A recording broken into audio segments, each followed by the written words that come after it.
Last night, Russia attacked Kyiv with many various types of different missiles, drones, and this attack lasted from about, I want to say 10 p.m. or 11 p.m. all the way up to 7 a.m.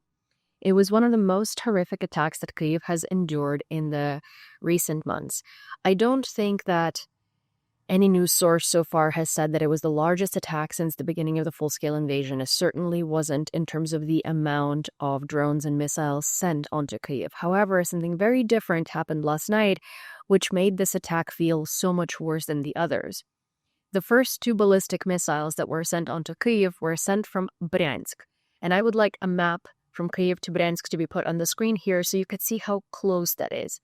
While usually these come from Saratov region or somewhere much farther in Russia. So when a ballistic missile is launched, we get a warning on our end in Ukraine, and we have 8 to 9 minutes maximum to get to the bomb shelter. Most of the OSINT news channels and most of the missile monitoring channels missed these missiles entering Ukraine's airspace simply because there was no time.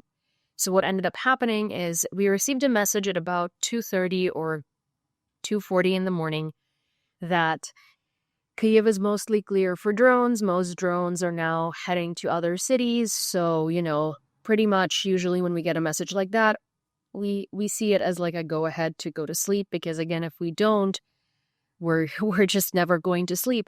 And then I personally fell asleep at 2:40, 2:50, and I woke up at 3 something in the morning from two of what felt like the most massive explosions, and they felt so close. Car alarms started going off downstairs. My dogs were restless. The walls were moving. Like, it was a very huge impact, so I knew that it hit somewhere close, which I later found out that was the British Council building.